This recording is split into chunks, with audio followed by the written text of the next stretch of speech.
लहानपणी म्हणायचे बा बेंडकीला दगड मारू नका बायको.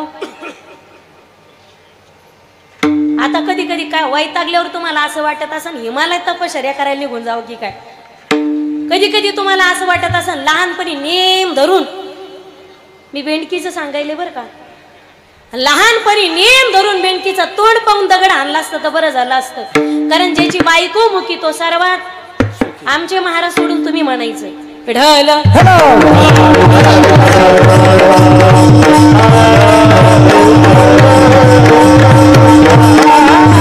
माझा सांगण्याचा मुद्दा आहे, सामान्य मनुष्य घरातून बाहेर पाऊल टाकत असताना पहिली मेली म्हणून दुसरी करायला नाही चाललो, दुधाची म्हैस आणायला चाललो. सोच बदलो भाई देश बदलेगा. निदान कीर्तनात आल्यावर तरी घरातून पाऊल घेऊन स्वार्थ घेऊनच घराच्या बाहेर पडतो तो माणूस आहे. पण साधू संतांनी जगाला फसवण्यासाठी नाही तर जगत कल्याणासाठी परमार्थ केला. जगाला फसवता फसवता एक दिवस जो स्वतःही फसतो तो माणूस आहे. काय झालं, एकदा इलेक्शनचा काळ होता, एक पुढारी प्रत्येक गावात जायचा आणि भाषण ठोकायचा. हे पा माझ्या कीर्तनातल्या कोणत्याही मुद्द्याचा आणि शब्दाचा संबंध कोणाशी लावू नका बरं का, मला मुक्तपणे बोलू द्या. कीर्तन रेडीमेड कपड्याचं दुकान, इथं कुणाचंच माप घेऊन कपडे शिवल्या जात, पण तयार झालेला शर्ट कोणाला ना कोणाला तरी फिट बसल्याशिवाय राहत. आमचा जवळजवळ नाही लांब लांब पर्यंत कुणाच्या भावनांना हात घालायचा माझा माणूस नाही. मी काय बोलते याची मी पूर्ण जबाबदारी घेते, पण तुम्ही काय ऐकताय याची जबाबदारी मी स्वीकारत नाही. पिढल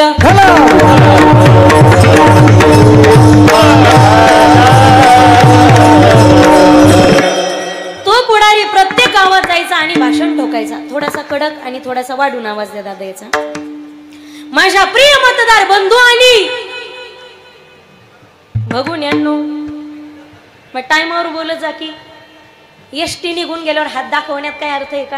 आणि कीर्तन महिलांचे, त्यामुळे तुमचा मला फुल पाठिंबा अपेक्षित आहे बरं का, तुमचा मला फुल पाठिंबा अपेक्षित आहे. निदान ऐन निवडणुकीच्या तोंडावर तरी माझा अपप्रचार करू नका. मतदान प्रचार कोणाचा बी करा, पण निदान मतदान तरी मला करा बरं का. नाही तर तुम्ही प्रचाराला हिंडायच्या माझ्यासोबत आणि मी पुढे गेले तर म्हणायचे हिला मतदान करायचं नाही, असं करायचं नाही बरं का. मला पाठिंबा आहे का तुमचा महिला मंडळ.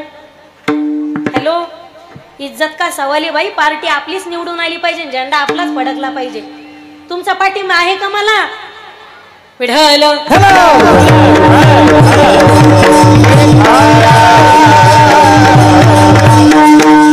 तो पुढारी प्रत्येक गावात जायचा आणि भाषण ठोकायचा. एकदा संधी द्या, गावचा विकास करून टाकील. एका गावात गेला एक तरुण म्हणे, साहेब आमच्या गावात लाईटच येत नाही. म्हटले काळजी करू नका, आपल्याला निवडून आणा. म्हणजे मला नाही असं तो म्हटला. घरात लाईटची व्यवस्था आणि दुसऱ्या गावामध्ये गेला तेच भाषण. एकदा संधी द्या, गावचा विकास करून टाकील. एक माणूस म्हणे, साहेब आमच्या गावात रस्तेच नाही. म्हटले काळजी करू नका, आपल्याला निवडून आणा, घरात रस्ते आणि तिसऱ्या गावात गेला. एकदा संधी द्या, विकास करून टाकील. एक बाई म्हणे, साहेब आमच्या गावात पाणीच येत नाही.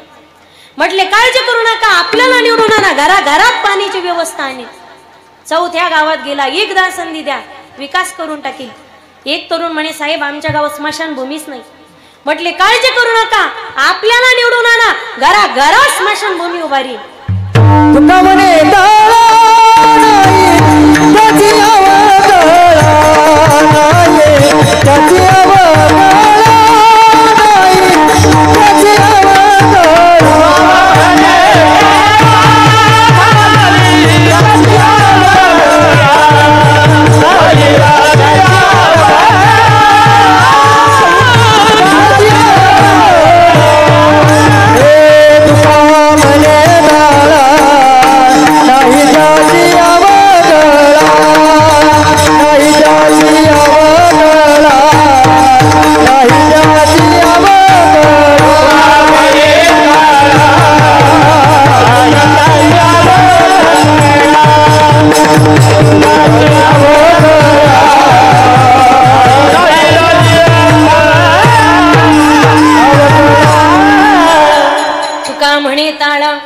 नाही त्याची अवकळा, ज्याच्या जीवनात ताळा आहे त्याच्या जीवनात अवकळा नाही. पण तुका म्हणे ताळा नाही अलीकडे आणा, त्याच्या जीवनात अवकळा.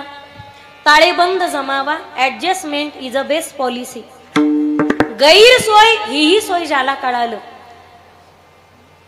तोच जीवनामध्ये सक्सेस आहे.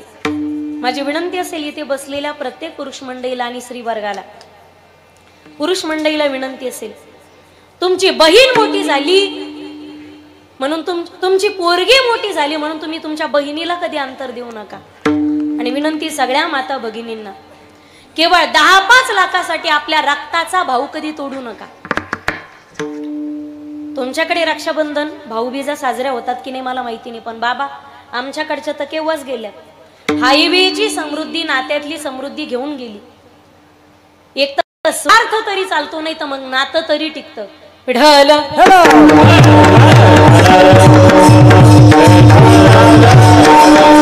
माणसाने घरातच शत्रू निर्माण केल्यामुळे बाहेरचा शत्रू न लढता सुद्धा जिंकतो.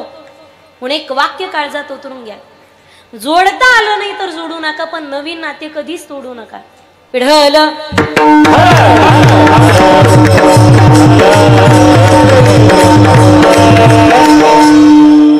जे जगाच्या कल्याणासाठी अवतरित होतात, शोधून आले संत हिताहित जगाचे, हेतू हिताचा कळवळा. जगाच्या कल्याणा संताच्या जगाच्या कल्याणा संताचे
संतांच्या विभूती देह कष्टविधी परोपकारी अशा संत भूमीत आपला जन्म झालाय. आपलं भाग्य. भारताचे पहिले पंतप्रधान Pandit Jawaharlalji Nehru discovery of the India नावाच्या ग्रंथात उल्लेख करतात, जगात झाले नाही तेवढे संत भारत देशामध्ये जन्मास आले, भारतात नाही तेवढे संत महाराष्ट्राच्या मातीत जन्मास आले. पण हयातीत असताना महाराष्ट्रातल्या लोकांना संतांची किंमत कळाली नाही. हे फार मोठं दुर्दैव आहे. असताना संताची किंमत कळाली असती तर ज्ञानोबारायांच्या जोडीमध्ये शिखल दगड घातलेच नसते. असताना संताची किंमत कळाली असती तर सद्गुरू भगवान बाबांना नारायणगडावरून पदच्युत होण्याचे निर्णय कधी लोकांनी सायस केलेच नसते. असताना संताची किंमत कळाली असती तर सद्गुरू भगवान बाबाच्या वैराग्यावरती समाजाने कधी आक्षेप घेतलाच नसता. पण नारायणगड सोडल्यानंतर गडावरचं मोठं पिंपळाचं झाड सुद्धा उन्मळून खाली पडतं. ही त्यांच्या साधनेची उंची होती. बाबांनी गड सोडल्यानंतर तुळशीचं वृंदावन सुद्धा उन्मळून पडत होतं. ही बाबांच्या साधनेची उंची होती. आणि वैराग्याची उंची पाहाल तर ज्या ठिकाणी 2 दगडाच्या मध्ये इंद्रिय ठेसलं, रक्ताची चिळकांडी उडाली, तिथून पवित्र तुळशीची झाडं उगावीत, ही त्यांच्या वैराग्याची उंची. पण समाजाने जर बाबांना त्रास दिला नसता तर त्यांचं वैराग्य, त्यांची साधना आणि त्यांच्या परमार्थाची उंची कदाचित जगाला कळाली नसती. एक वाक्य काळजात उतरून घ्या माझ्या दादांनो, लोखंडाची कोणीही परीक्षा घेत नाही, पण सोन्याची परीक्षा घेतल्याशिवाय समाज त्याला स्वीकारत नाही. लोखंडाला परीक्षा देण्याचा अधिकार नाही, सोन्याला परीक्षा देण्याचा अधिकार आहे. सोन्याची परीक्षा करत असताना कोणताही सोनार त्याची मुखी घेऊन परीक्षा करत नाही. त्याला तासून पाहिलं जातं, त्याला ठोकून पाहिलं जातं, त्याला कापून पाहिलं जातं. तापवल्यानंतर तापून तापून जे कमी होतं ना ते लोखंड आहे. लोखंडाला तापवतो मी, लोखंडाच्या थिलग्या उडतात. बोलताना विकू नको याला.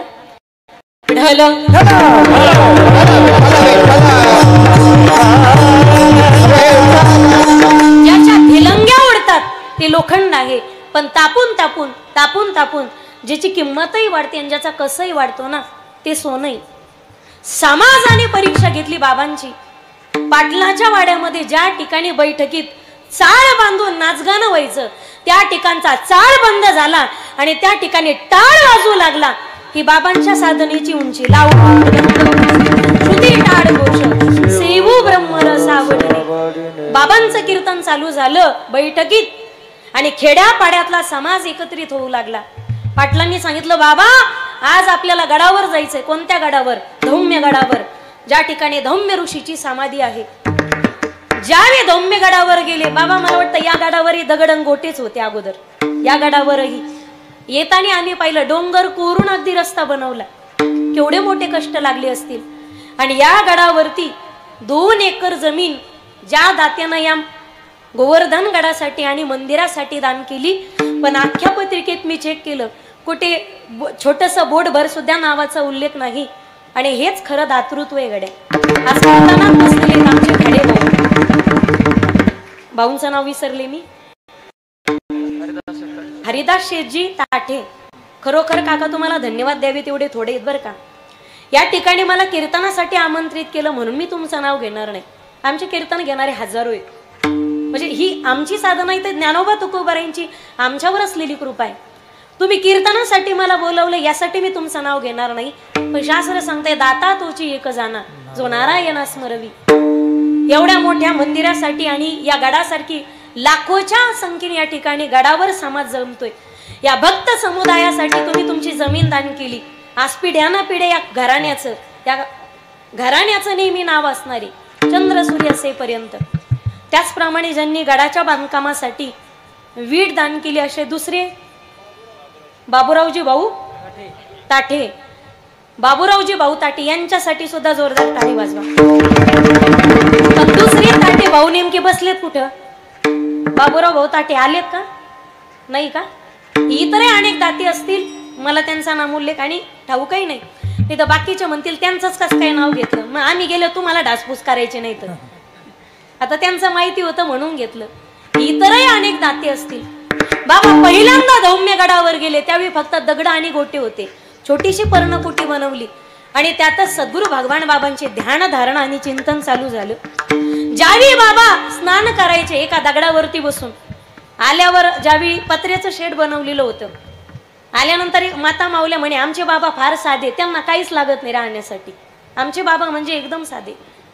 पहिल्यांदा धौम्य गडावरती ज्यावेळी भगवान बाबा गेलते, एवढ्या मोठ्या नारायण गडावरती म्हणजे नगद नारायण गडावरती एवढ्या दिव्य भोगांचा आस्वाद घेणारे ऐश्वर्य संपन्न सद्गुरू भगवान बाबा ज्यावेळी एका दगडाच्या शेळीवरती आंघोळ करायचे ना, त्यावेळी माता माऊल्या डोळ्यांना पदर लावून ढासा ढासा रडायच्या.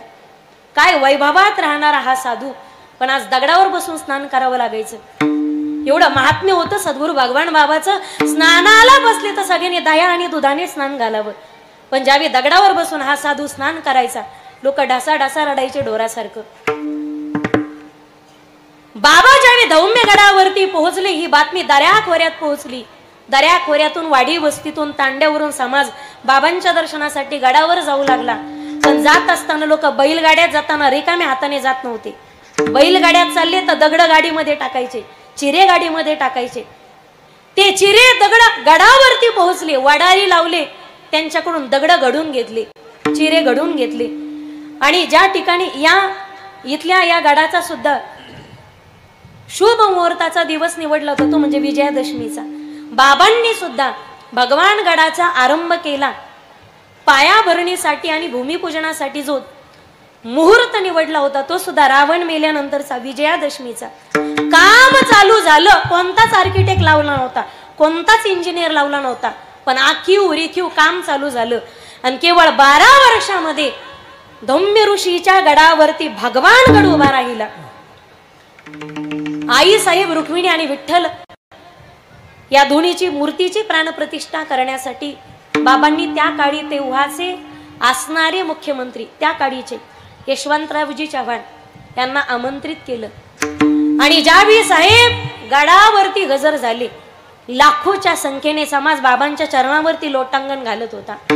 बाबाच्या साधनेची उंची पाहिली आणि तेव्हाचे मुख्यमंत्री यशवंतरावजी चव्हाण यांनी भाषणामध्ये सांगितलं, मला आतापर्यंत माहिती नव्हतं की भगवान बाबा कोण आहेत, पण ज्यावेळी गडावर आलो, हजारो लाखोच्या संख्येने समुदाय पाहिला ना, त्यावेळी यशवंतराव चव्हाणांनी घोषित केलं स्वतःच्या भाषणातून, आजपासून या गडाचं नाव धम्यगड नाही, तर आजपासून या गडाचं नाव भगवानगड असं राहील. सर्वांनी जय जयकार केला. सद्गुरु भगवान बाबा की जय. बाबांच्या गडाचं नामांतरण केलं, धम्य गडाचं नाव झालं भगवानगड. ते भारताचे मुख्यमंत्री माजी यशवंतरावजी चव्हाण, आणि बाबांचं नाव सुद्धा भगवान नव्हतं, तर ते आबाजी असं होतं. पण ज्यावेळी बाबांनी सद्गुरु माणिक बाबांच्या सानिध्यात असताना एक दिवस विचारलं, बाबा मलाही तुमच्यासारखं महाराज व्हायचंय, सांगा ना बाबा, महाराज होण्यासाठी काय करावं लागतं? सद्गुरूंनी सांगितलं, आबा महाराज होणं ही काही सोपी गोष्ट नाही, हे जावे त्याच्या वंशात तेव्हा कळे. लोकांना फार वाटतं महाराज लोकांची फार मोठी आयुष असते, फार मोठी गाडी असते बसायला. येण्याच्या अगोदर लोक विचारतात, तुम्ही भाकरी खाणार का चपाती खाणार, कोणती भाजी करायची, स्वीट पदार्थ कोणता ठेवायचा. पण हे सगळेच आयास असतात ते फक्त ज्ञानदेव तुकाराम होईपर्यंत. एकदा पुंडलिक वरती झालं, महाराज गाडीत बसला, मग तो त्याच्या घरी गेला का देवाच्या घरी गेला का धडकला का मेला, कोणी विचारत नाही. बाबा महाराज होणं हे फार अवघड आहे, तू या महाराज होण्याच्या भानगडीत पडू नकोस. पण हट्ट धरला. सद्गुरु माणिक बाबांना वाटलं का काय छोटस लेकरू, याला काय सांगितलं तर काय ऐकणार आहे काही. सद्गुरु माणिक बाबांनी सांगितलं, महाराज व्हायचं असेल तर मंदिराच्या शिखरावरून खाली उडी टाकावी लागते. पाहता काय शब्द कानावरती पडले आणि सद्गुरूंचे वाक्य येते. आबाजी मंदिराच्या शिखरावर उभे राहिले आणि डोळ्याची पापणी लावायच्या आत शिखरावरूनच खाली उडी टाकून दिली. पण ज्याप्रमाणे उंच कड्यावरून कडेलोट केली प्रल्हादजीला भागवत कथेमध्ये, तर प्रल्हादजी खाली एखाद्या अलगद कापसाच्या बोळ्यासारखे पडले. सद्गुरूंची निष्ठा एवढी होती अंतःकरणामध्ये. भगवान बाबांनी बालपणी शिखरावरून उडी टाकली तरी सुद्धा केसाला धक्का लागला नाही. सद्गुरूंचा हात जर मस्तकावरती असेल, देव राखी तया मारील कोण, न मोडे काटा हिंडता वन. माझे शब्द ज्यावेळी बाहेर पडले ते ओंजळी जल्ल्यासारखे जरले, अंतःकरण भरून आलं. प्रेमाचा वात्सल्याचा पाना फुटला सद्गुरूंना. माणिक बाबांनी दोन्ही हात समोर केले आणि अलगद मिठी मारली, कडकडून मिठी मारली, अंतःकरणाशी धरलं. नेत्रातून प्रेमाच्या अश्रुधारा वाहू लागल्या आणि सर्वांना बोलून घोषित केलं की ऐका श्रोते मंडळी हो, आजपासून आबाचं नाव आबाजी नाही, तर हा साक्षात परमेश्वराचा अवतार आहे, हा भगवंताचा अवतार आहे. आजपासून आबाचं नाव आबाजी नाही, तर आजपासून आबाजींचं नाव भगवान असं होईल. सद्गुरु भगवान बाबा की जय.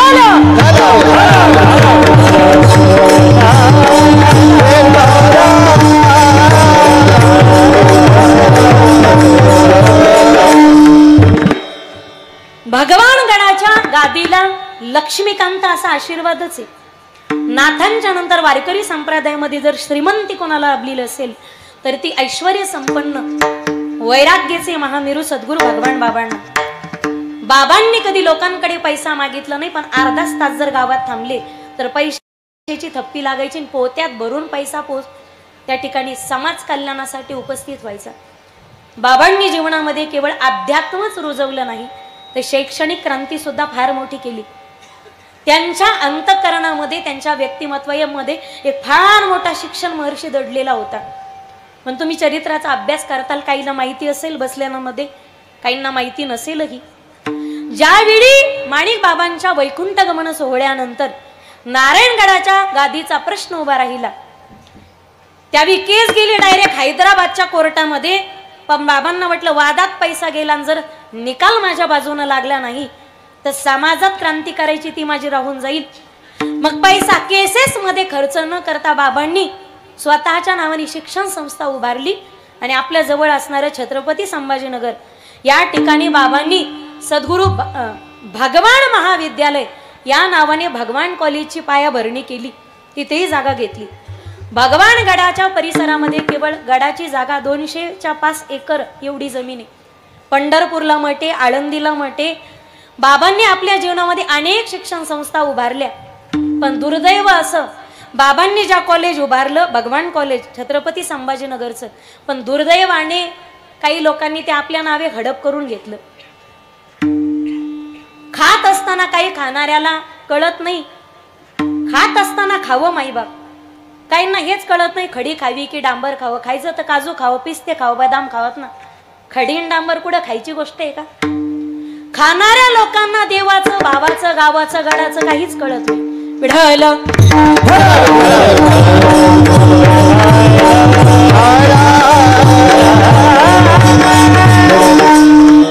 या विज्ञान युगामध्ये ज्यांची विज्ञान निष्ठा एवढी दृढ होती, तरी अध्यात्म आणि विज्ञान यांचा चमत्कार करत मागच्या शतकामध्ये ज्यांनी पाण्यावर बसून ज्ञानेश्वरीचं पारायण करावं हा भाव आविष्कार संप्रदायामध्ये केला. विवेकानंदांचं एक गोड वाक्य आहे, विज्ञान आणि अध्यात्म यांच्या समन्वयातून जगामध्ये सुख आणि शांतता नांदू शकते. Union of science and religion spirituality will bring and peace for the humanity. Vitthal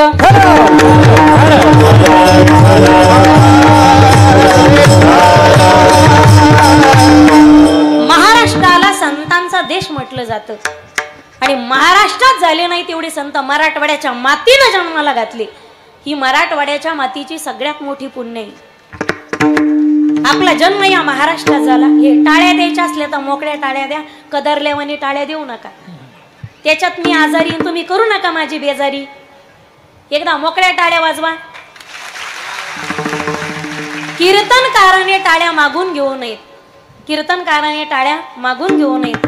पण श्रोते जर कंजूष असतील, चिकट असतील, कृपण असतील, आता याच्या पुढचा शब्द मी वापरत नाही, तर मग टाळ्या काय, कीर्तनकाराने सारं मागूनच घ्यावं. कळालं त्याला धन्यवाद, नाही कळालं त्याला डबल धन्यवाद. त्यांनी उद्याच्या पंक्तीचा परसाद खाल्ल्याशिवाय घरी जायचं. शेवटी कीर्तन दररोजच आहे. महत्वाचं काय आहे, तो बेत कधी चुकवायचा नाही आयुष्यात. विढल अरे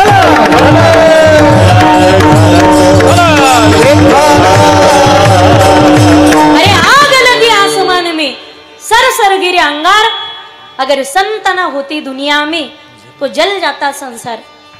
आपला जन्म महाराष्ट्रात भारतात झाला आणि संतांच्या नंतर झाला. देवाने इतर प्रकारच्या योनी निर्माण केल्या, त्याच्यात त्याने आपल्याला माणसाच्या जन्माला घातलं. कुणालाच नाही तशी ज्ञानात्मक प्रबल इंद्रिय दिली.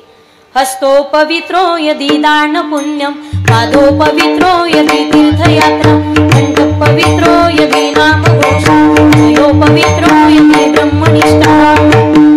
हस्तस्य भूषणम दानम, सत्यकंठस्य भूषणम, श्रोत्रस्य भूषणम शास्त्रम, भूषणे किम प्रयोजनम. या दोन हाताची शोभा सांगितली त्याच्या भजनात टाळी वाजवण्यामध्ये. आणि तुमच्याकडून भजन सहज शक्य होत नसेल तर या दोन हाताची शोभा आडल्या नडलेल्या गरजू व्यक्तींना मदत करण्यामध्ये. देणाऱ्याने देत जावे, घेणाऱ्याने घेत जावे, देता देता देणाऱ्याचे एक दिवस हात घ्यावे. देणाऱ्या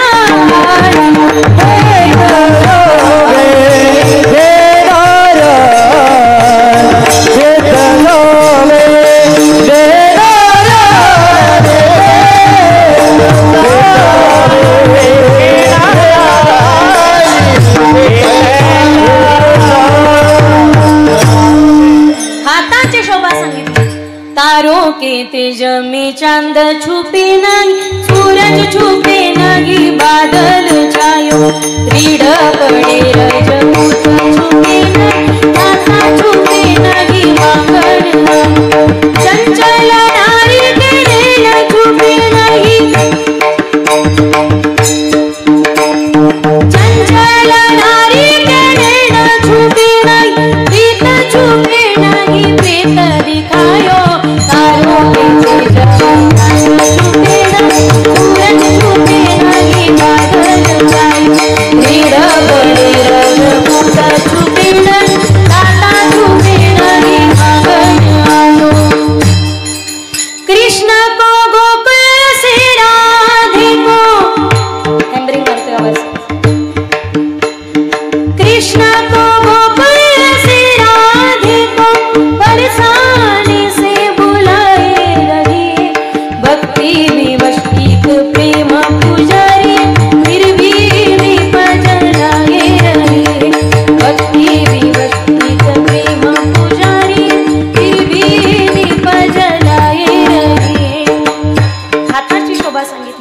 स्नानेत शुद्धी न तू चंदनेन, दाणेन पाणी न तू कंकणेन. 2 हाताची शोभा सांगितली. दान करण्यामध्ये, या उभ्या आयुष्यामध्ये, उभ्या जगतामध्ये देव न मानणारी पण माणसात देव मानणारी मी देव माणसं स्वतःच्या नजरेने पाहिली. तुमचा परमार्थ लोकाची मुंडकी मुडून लोकाचा काटा काढून असेल तर काढी लागलेला त्या परमार्थाला. देव न मानणारी देव माणसं सुद्धा जगात श्रेष्ठ आहे. हीच मुची प्रार्थनान, हेच मुचे मागणी, माणसाने माणसाशी माणसा समवागणी, हीच मुची. आणखी एक साने गुरुजींची प्रार्थना आहे. मी पुढे म्हणते, महिला मंडळ तुम्ही माझ्या मागे म्हणा. दादा विको देत असताना मॉनिटर मध्ये पण येऊ द्या. खरा तो एकची धर्म, जगाला प्रेम पावे. आता म्हणा, खरा तो.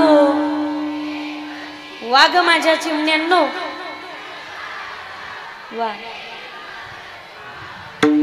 खरा तो एकची धर्म, जगाला प्रेम पावे. खरा तो. आता थांब. वा. जगी जे हीनती पतिता, जगी जे. असं ऐकला का आवाज? जगी जे दीन पद दलित. वा. तया जाऊन हसवावे जगाला. खरा तो एकची धर्म.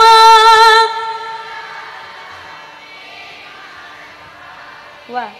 शेजाऱ्याचे बांध कोरा. हाय का असले नमुने तुमच्याकडे असतील तर पोते आता झाकलेल्याच असू द्या. एक वाक्य काळजात उतरून घ्या. मी कोणाचा या ठिकाणी अपमान करते अशातला भाग नाही. माझे पती जरी कीर्तनकार असली तरी एका शेतकऱ्याची पोरगी मी आणि एका शेतकऱ्याची सोनी. किती बाण करू करू इस्टेटी वाढवा, उपारण्याखाली हात घालू घालू म्हशी का, आकडे टाकू टाकू मोटरी चालवा. पण एक वाक्य काळजात उतरून घ्या दादांनो. ज्याच्या जीवनामध्ये ज्याच्या संपत्तीचा मार्ग चुकला त्याच्या जीवनात त्याच्या संततीचा मार्ग चुकणारच. ही काळ्या दगडावरची रेग आहे. दिवसभर एवढे कष्ट करा की रात्री सुखाने झोप घेता आली पाहिजे. तारुण्यात एवढे चांगले जगा, म्हातारपण आनंदात गेलं पाहिजे. 4 महिने एवढे कष्ट करा, निदान 8 महिने सुखाने बसून खाताच आलं पाहिजे. आणि नाही परमार्थ जमला या उभ्या आयुष्यामध्ये एवढे इमानदारीचं जीवन जगा की पुन्हा एकदा या ज्ञानोबा तुकोबाच्या आणि या भाऊ बाबांच्याच महाराष्ट्रात आपल्याला जन्म भेटला पाहिजे.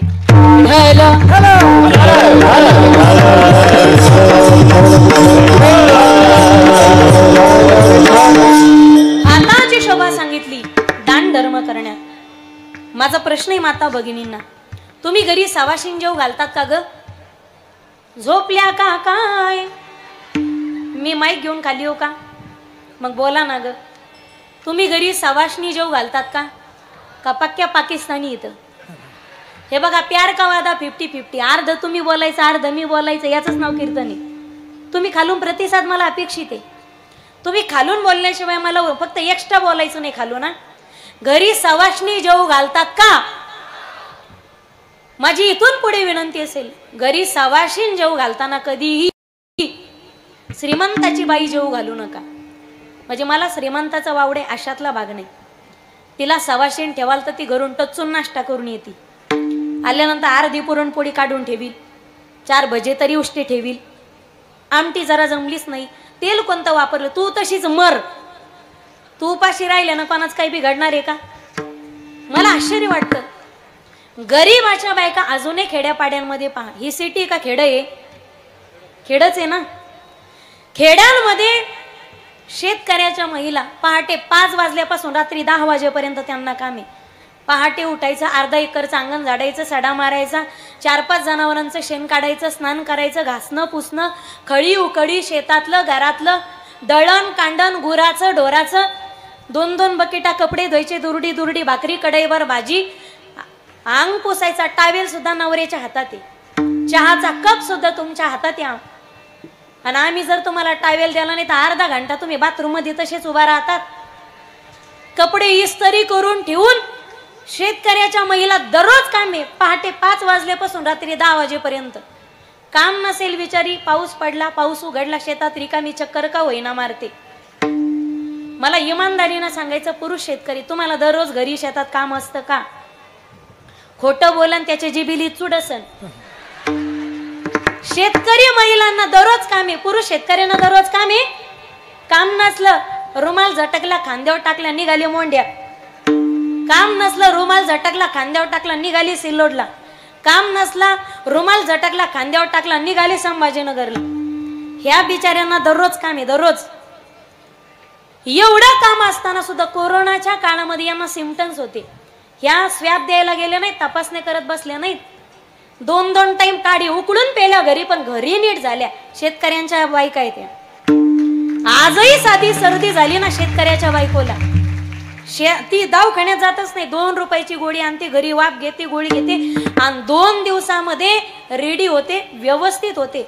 शेतकऱ्याची बायको येते, रोग नाही ना राग नाही. या बाबतीत मला श्रीमंताच्या बायकोचं फार मोठं कौतुक वाटतं. 2 ताळी बिल्डिंग, त्या 2 ताळी बिल्डिंग मध्ये फार मोठं घर, फरशी पुसायला बाई, चपात्या लाटायला बाई, भांडे घासायला बाई, कपडे धुवायला मशीन. लिफ्टनं वर जाणार, लिफ्टनं खाली येणार, तरी सुद्धा अंधारे येतात, चक्रा येतात, कसं नुसं होतं, उचलू फेकीत, भोंडा येतात, रक्त कमी. आता हिला काय घासलेट भराव का काय? ही जाईना ते बिचाऱ्याला मोकळं करीना. विढल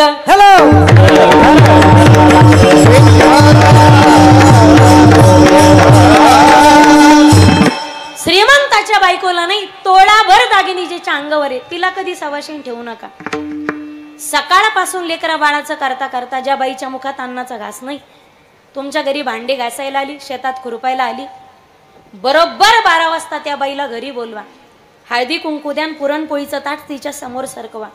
ती बाई सगळं चाटून पुसून खाते. वाटलंच पेपरमध्ये 2 पुरणपोळीवर 10-5 भजे गुंडाळून द्या. ती घरी जाते, तव्यावर गरम करते, स्वतःच्या हाताने स्वतःच्या लेकरांना बसून पुरणपोळी खाऊ घालते.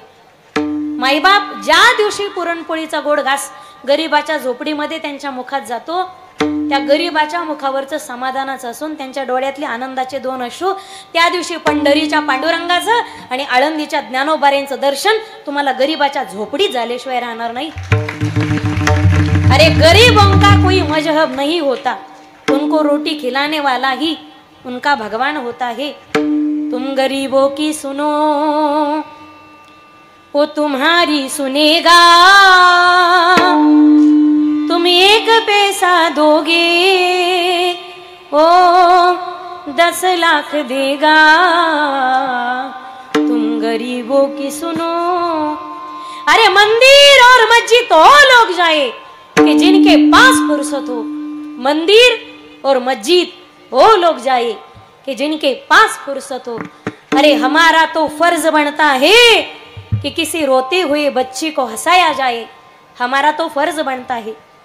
नारायणगड सोडलं तेव्हा आंधळे आणि पांगळे रडत होते, बाबा तुम्ही गड सोडून चाललात, आता आम्ही कोणाच्या तोंडाकडे पाहून रडावं? तुम्ही किती श्रीमंत आहात माईबाप, तुमचा बंगला किती कोटीचा आणि तुमची गाडी किती लाखाची, यावर तुमची श्रीमंती अवलंबून नाही. तुमच्या डोळ्यात 2 अश्रू आले तर ते पुसण्यासाठी समाजातून किती हात समोर येतात ते अश्रू पुसण्यासाठी, यावर तुमची श्रीमंती अवलंबून आहे. इनका दामन पकड़ कर तो देखो, इनका दामन पकड़ कर तो देखो, उम्र भर का सहारा मिलेगा, उम्र भर का सहारा मिलेगा. राम मांगल मेरे प्यारे, राम से मांगल मेरे प्यारे, जिंदगी का गुजारा मिलेगा, जिंदगी का सहारा मिलेगा, जिंदगी का गुजारा मिलेगा.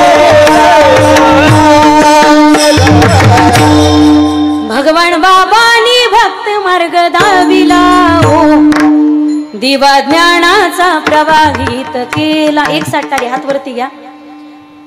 भगवान बाबांनी भक्ती मार्ग दाविला हो दिवा ज्ञानाचा प्रवाहित केला.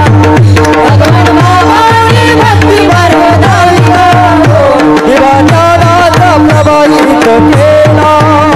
दिवा भावाचा जवळी नव्हता कोण हो बाबांनी केलं माझं सोनं.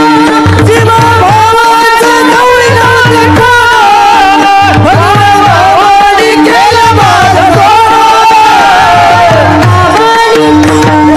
बाबांनी भगवान बाबांनी भक्ती मार्ग लाविला दिवा ज्ञानाचा प्रवाहित केला. भगवान बाबांनी भक्ती मार्ग लाविला. दिवा ज्ञानाचा प्रवाहित केला. भगवान बाबांनी भक्ती मार्ग लाविला. भगवान बाबांनी भक्ती मार्ग लाविला.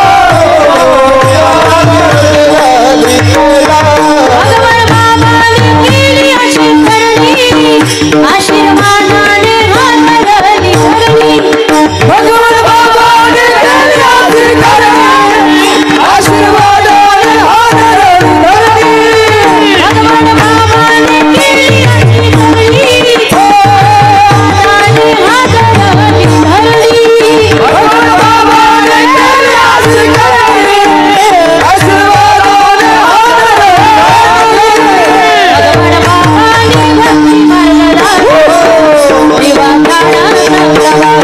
धरणी. भगवान बाबांनी भक्ती मार्ग लाविला दिवा ज्ञानाचा प्रवाहित केला. भगवान बाबांनी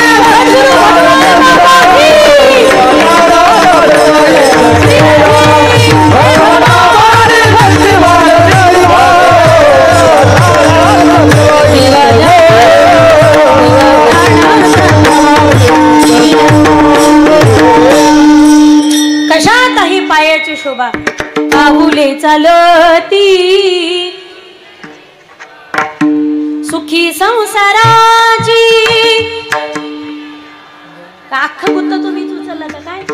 हे बिचाऱ्यांना कधी कधी म्हणू द्या की ते येवलीशा तोंड घेऊन कीर्तनात बसलेत म्हणजे तुम्ही इथंही त्यांना सोडत नाही. नाही जिकडे तिकडे आम्ही स्थान काबीज केलं ना. राजकारणात आम्ही, घरात सुद्धा मालकी हक्कात आम्हीच, निवडणुकीत आम्हीच, एसटीत सुद्धा आम्हीच. यांनी कंडक्टर उभा केला. कंडक्टर महिलांसाठी राखीव जागाच्या नावाखाली. इथं बसलेल्या महिला मंडळ मला सांगा, तुम्हाला एसटी मध्ये आरक्षण मिळालं बसमध्ये, हे किती किती महिलांना आवडलं. सवलत सरपंचांना आवडलं. पण माझी विनंती, तुम्ही जरा ताई सरकारकडे शिफारस करा. तुम्हाला निदान सवलतच द्यायची होती तर निदान विमानाच्या तिकटात तरी द्यायची होती ना. निदान रुसलं असतं तर केदारनाथ, बद्रीनाथ, 4 धाम, 7 मोक्षपुऱ्या निदान करून तरी आम्ही घरी आलो असतो. सवलतच द्यायची होती सरकारला तर किराणा माला द्यायची होती ना. आता ऐका लक्षपूर्वक, सवलतच द्यायची होती सरकारने तर साडेच्या किमतीत तरी द्यायची होती ना. वाजवा की टाळ्या मग. सरकारला सवलतच द्यायची होती तर गॅसच्या सिलेंडर मध्ये तरी द्यायची होती ना. तरी मला वाटतं 200 रुपयाने गॅस उतरला. 100ने गॅस आणायचा आणि तो 1200ने भरून आणायचा. कोण्या देवाने शिकवलंय? तुम्हाला कदाचित विश्वास बसणार नाही. आमच्या परतूरला महिला 1200ने एवढ्या वैतागल्या, त्यांनी गॅसच्या वाट्यावरून किचवरून गॅसच गायब केले. चुली घातल्या, सिलेंडरला टेक न देऊन चुलीत लाकडं घातली. तर केवढं कौतुक आहे समाजाचं. पायाची शोभा सांगितली. मी पुढे म्हणते, माझ्या मागे तुम्ही म्हणा. पाऊले चालती सुखी संसाराची. वा, पाऊले चालती. जो म्हणणार नाही त्याला पप्याच्या आईची शपथ आहे. पाऊले चालती दुकानाची दुकानाची. काहीचे पाय 5च्या नंतर लेजिम खेळतच चलत येत. Out of coverage area. Is routing की सभी लाईने व्यस्त है, कृपया थोडी देर बाद दोबारा कोशिश कीजिए. मला एवढं कौतुक वाटतं, गावोगावी पहा तुम्ही मारुतीच्या पारावर 10 वाजता जेवण करते तर म्हातारे पारावर झोपायला. मी कोणावर टीका करते अशातला भाग नाही. हे जेवण करून जाते 10 वाजता 5 वाजेपर्यंत मारुतीच्या पारावर नेमके हरिपाठ चालू झाला काही घरी येते. तो कुठंतरी विचार झाला पाहिजे. हा पायाच्या शोभा सांगितली. पायी तीर्थयात्रा मुखी राम नाम हाची माझा नेम सिद्धीने. तुम्हाला काय वाटलं महिला मंडळ गोळ्यानी आणि इंजेक्शनाने कुठं दारूचं व्यसन सुटत असतं का? तुम्हाला वाटतंय ना तुमच्या नवऱ्याने दारू सोडावी? वाटतंय का? म्हणजे पेतात एवढं तरी क्लिअर झालं. दारू इंजेक्शन आणि गोळीने जर सुटली असती तर बेवड्याच्या बायकांनी नवऱ्याला घरी इंजेक्शन न टोचली असती. साखळीनं बांधून इकून एक आणि इकून एक. दारू मनाचा संयम आहे, मनाचं कंट्रोलिंग आहे. जोपर्यंत मनाची मानसिकता तयार होत नाही. माझी विनंती प्यायला आणि चॅलेंज करते मी. जाम पर जाम पीने से क्या फायदा, सुबह को पी तो रात को उतर जाएगी. अरे प्याला पीना हो तो हरी नाम का पियो सावरे, तेरी पूरी जिंदगी सवर जाएगी. तुम्हाला नशाच करायची असेल तर ब्रँडेड गोष्टीचा नशा करा, सस्त्या गोष्टीचा शोकच करू नका. नशा करायची असेल तर ती करा जी ज्ञानोबा तुकोबांनी केली. नशा करायची तर ती करा जी मीराईने जनाईने केली. नशा करायची तर ती करा जी भाऊ बाबांनी केली. एकदा चढली अजून उतरायचं नाव घेत नाही. मशहूर तेरे नाम की कहानी हो गई, दीवानी दीवानी दीवानी हो गई, दीवानी दीवानी दीवानी हो गई, मेरा दीवानी हो गई रे, मेरा मस्तानी हो गई. लोक लाज की नहीं खबरियां हो, मेरा दीवानी हो गई रे, मेरा मस्तानी हो गई, मेरा दीवानी हो गई रे, मेरा मस्तानी हो गई. पायाची शोभा तीर्थयात्रा करण्यात थोडक्यात सांगते. डोळे तुम्ही घ्या रे सुख, तुम्ही ऐका रे कान घेई घेई माझे वाचे. नरदेहाची सार्थकता परोपकार करण्यात आणि नरदेहाची सार्थकता भक्ती करण्यात. त्या भक्तीला नवविधा स्वरूपामध्ये अंगांनी गायलं. नारद भक्ती सूत्रामध्ये सुद्धा श्रवणम कीर्तनम विष्णू स्मरणम पादसेवनम वंदनम अर्चनम दास्यम सख्यमात्मनिवेदनम. नवविधा भक्तीपैकी जीवाने एक तरी भक्ती करावीच. पण नवविधा भक्तीपैकी तुमच्याकडून एकही भक्ती सहज शक्य होत नसेल तर महाराज सांगतात हरकत नाही. नाही तुमच्याकडून कोणती भक्ती सहज शक्य होत, वाट्याला आलेलं कर्म प्रामाणिकपणे करा. सेवक असाल मालकाची सेवा, शिष्य असाल गुरुची सेवा, पुत्र असाल जन्मदात्या माईबापांची सेवा आणि पत्नी असाल तर उभ्या आयुष्यामध्ये सौभाग्याची नामपतीची सेवा प्रामाणिकपणे एकनिष्ठ अनन्य भावाने करणे हीच खरी ईश्वर भक्ती. अभंगाचं प्रथम स्वामी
सभापती, नाही तुम्हाला पंढरपूरला जाता येत हरकत नाही, आळंदीला जाता येत नाही हरकत नाही, पायी सोहळ्यात चालता येत नाही हरकत नाही, गावच्या मंदिरात जाता येत नाही हरकत नाही, हरिपाठ काकडा करता येत नाही हरकत नाही, घरी देवपूजा करता येत नाही हरकत नाही, स्मरणी घेऊन नामस्मरण करता येत नाही हरकत नाही, तुळशीला पाणी घालता येत नाही हरकत नाही, असा उचलायचा आणि धरणात टाकायचा.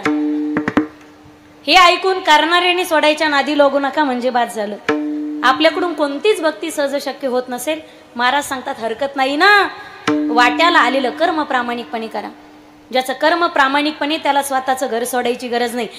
एक दिवस जगाचा मालक त्याचं घर सोडून घर चालत तुम्हाला दर्शन दिल्याशिवाय राहणार नाही.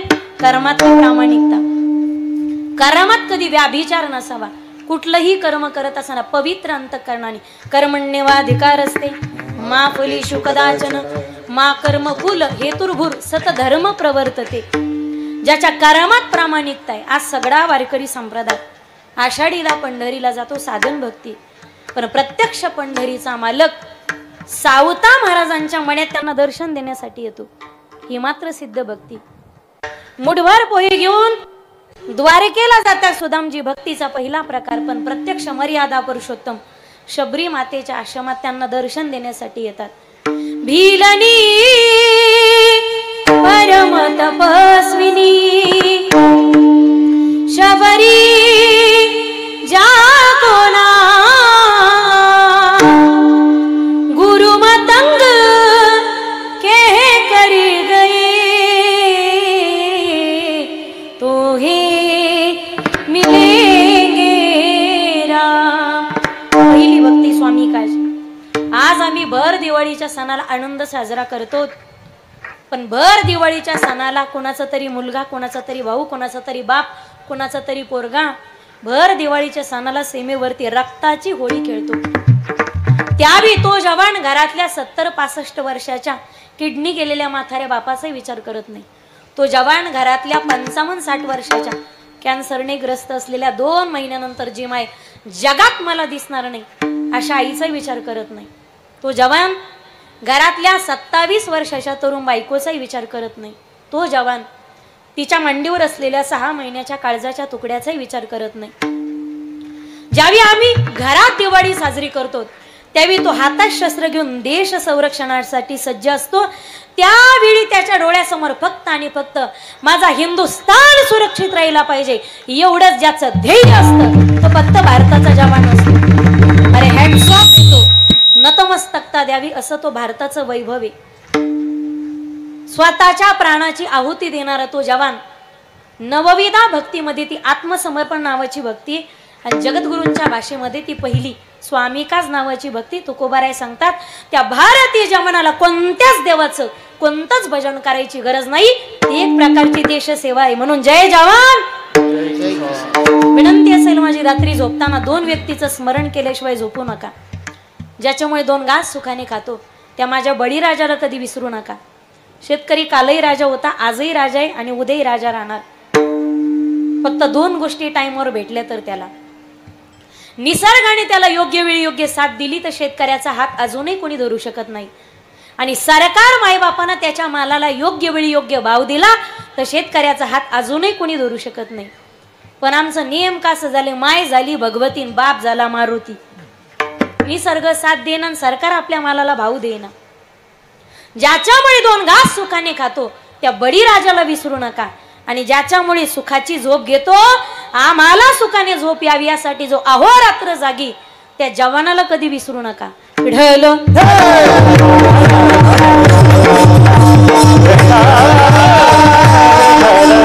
पहिली स्वामी काज, दुसरी गुरु भक्ती. श्री गुरु वाचवणी कोणी संसार तारक, किंवा श्री गुरु राम वसिष्ठा शरण कृष्ण सांदीपणी गुरु केला. तिसरी भक्ती पितृवचन. पुत्र असाल तर उभ्या आयुष्यामध्ये आपल्या माय बापांची सेवा प्रामाणिकपणे करणे. एक वाक्य लक्षात घ्या मायबाप, 2च मिनिटांमध्ये मी थांबते, पण या 2 मिनिटांमध्ये मला तुमची बडबड वगैरे कलकल अजिबात नकोय, नाही तर मग मी 12 वाजे लोक सोडणार नाही तुम्हाला. आता जी बोलन तिला तिच्या नवरीची शपथ आहे जर तुम्ही बडबड करता तर. विठ्ठल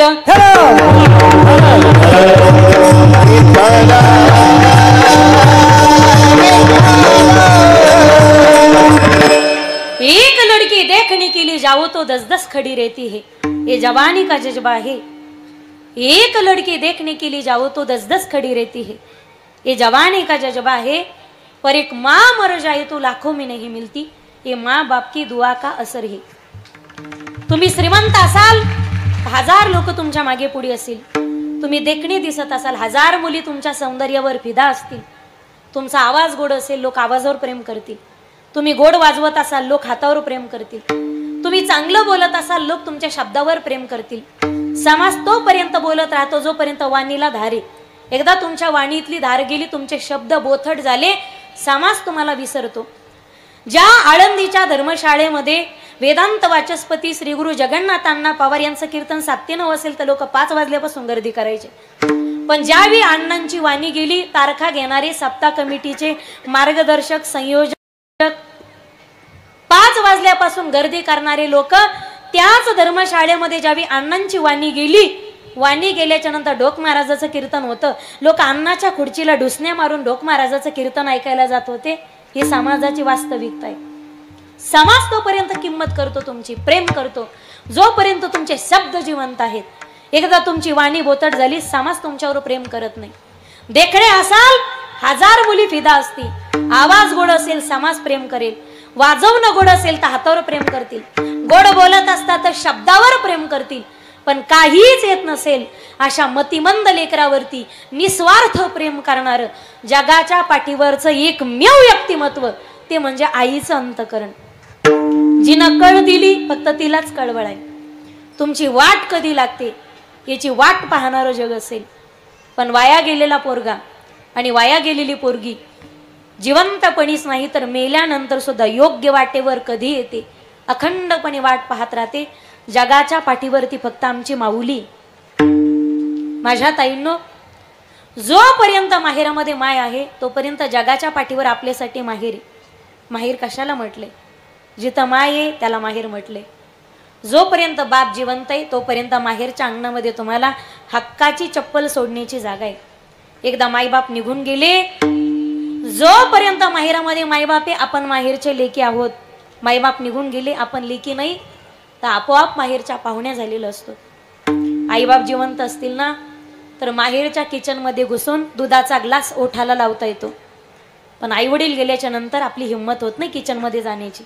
म्हणजे भाऊजाया वाईट आहेत मला असं म्हणायचं नाही, तिच्या आपोआप लक्षात येतं आपला अधिकार माहेरचा राहिला नाही। आता माहेर एखादा सण उत्सव असेल, जत्रा यात्रा असेल, सप्ताह असेल ना तर वाट पाहण्यासाठी ताईंनो मायच माहेरामध्ये लागते ग।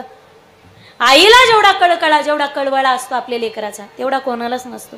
सारखी फोन करत असते, फोन नाही का केला तो अजून आपल्या ताईला? अरे अजून कशी नाही आली ती? सप्ताह चालू होऊन 4 दिवस झालेत, सप्ताह चालू झाले की पहिल्याच दिवशी माझं लेकरू हजर राहायचं, तू फोन केला नसेल बहुतेक तिला। अरे कसे करताल तुम्ही फोन? ती आली की तुम्हाला खर्च होतो ना। अरे आम्ही जिवंत असताना आमच्या लेकीचे हे आलेत माहेरात, आम्ही गेल्यानंतर कोण विचारणार आहे आमच्या लेकराला? लाव माझ्या समोर फोन। ती माय स्वतःच्या लेकाला भावाला फोन लावायला लावते आणि फोन माय हातामध्ये घेते आणि स्वतःच्या लेकीला 4 गोष्टी सुनावते। अगं 50 वेळा फोन केला तुला, अजून कशी काय नाही आली तू? आई काम होतं ग माग, उद्या सकाळीच निघते ना मी। 7 वाजता आईचा फोन असतो लेकीला, निघालीस का? हा उन्हाच्या आधी ये जरा, का तुला ऊन लागेल। जाताना ती सप्ताह संपल्यावर जर घाई करू लागली ना सासरी जायची, थांब ऊन उतरू दे आणि मग जा। का ग आई तुला ऊन लागेल? यायचंय तर उन्हाच्या आते आणि जायचंय तर उन्हानंतर जा। अखंडपणे आमच्या काळजीचा भारजी वाहते ना। जगाच्या पाठीवरती ती फक्त माई। ओ कौन सी चीज है जो यहाँ पर नहीं मिलती, सब कुछ मिलता है परमान नहीं मिलती। असतात तोपर्यंत किंमत कळत नाही। एकदा ढगाड गेलेला सूर्य पुन्हा दिसू शकेल, पण मातीआड गेलेले मायबाप पुन्हा नाही दिसू शकत। आईचं प्रेम तर सगळ्यांनी केलंय, ठिकाणी पुरुषांनी। साने गुरुजी सांगितले त्यांना नाही ना की श्यामचा बाप सावा डोळे पर्यंत जो तो फक्त आमचा बाप आहे। एखादा पोरगा जर आजारामध्ये खूप आजारी असेल तर गावातल्या सगळ्या देवांना नमस्कारणारी आई आम्ही पाहिली असेल. माझ्या मुलाला बरं लागू दे रे देवा असं म्हणणारी नमस्कारणारी आई आपण पाहिली असेल. पण आईचं सांत्वन करता करता रात्रीच्या 2 वाजता घराच्या बाहेर येतो, ओट्याच्या खाली उतरतो, आपला रुमाल डोळ्याला लावतो, ढसा ढसा रडतो ढोरासारखा, पांडुरंगा असा कोणता जमिनीचा तुकडा विकुरी जेणेकरून माझ्या काळजाचा तुकडा मला वाचवता येईल. जगामध्ये आईनंतर ही धारणा ज्याची असते त्याला बाप नावाचं अस्तित्व म्हणतात. आयुष्यात कोणाची भीती ठेवा अगर नका ठेवू, पण 2 व्यक्तीला घाबरल्याशिवाय, जो पापाला घाबरला त्याचा परमार्थ सुखाचा झाला आणि जो बापाला घाबरला त्याचा प्रपंच सुखाचा झाला. विठ्ठल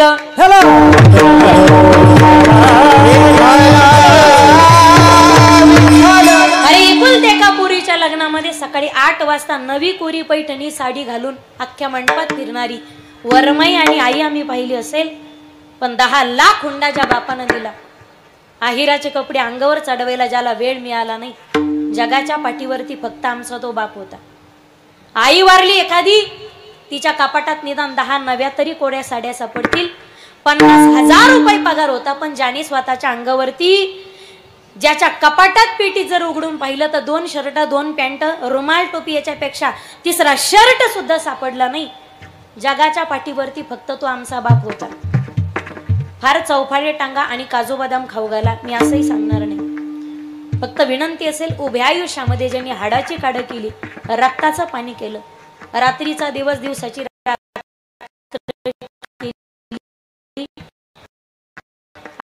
आयुष्यात लेकरा बाळांना घडवण्यात, त्यांना म्हातारपणामध्ये त्यांचा आधार न काढणं हे प्रत्येक पुत्राचं करत. इथं जे भगिनी एज्युकेटेड मी, पण विनंती ग माझ्या भगिनीवर, माझं एक वाक्य तुमच्या पदरामध्ये घ्या. उभ्या आयुष्यामध्ये काय शिकायचं तर शिका, काय निर्णय घ्यायचं तर घ्या, वाटेल ते निर्णय घ्या. सायन्सला जा, मेडिकलला जा, इंजिनिअरिंगला जा, काय व्हायचं तर वा. वाटेल ते कपडे घाला, वाटेल म्हणजे कशाने चापून चोपून शोभून अंग भरून स्टेटसला शोभतील असे कपडे घालायला अजिबात हरकत नसावी. विनंती असेल माझी, अंग प्रदर्शन करणारे नाही, वाक्याचा विपर्यास करू नका. वाटेल ते कपडे घ्या, वाटेल त्या साईटला जा, वाटेल तो निर्णय घ्या. फक्त विनंती असेल, उभ्या आयुष्यामध्ये लग्नाचा निर्णय घेताना बापाच्या विरोधात पळून जाऊन कधी लग्न करू नका. एवढी भीक त्याच्या पदरामध्ये घाला. पळून गेलेल्या पोरीला पुन्हा जगात माहेर उरत नाही. आवडला एखादा बापाला सांगून बाप लग्न लावून देतो, त्याच्या बजेटमध्ये बसत असेल तर, ज्या अर्थी बाप विरोध करत असेल त्या अर्थी त्याने भविष्य काळाचा विचार केला असेल. पोरगी बापाच्या काळजाचा तुकडा असते. कन्यादान करत असताना किती वेदना होतात.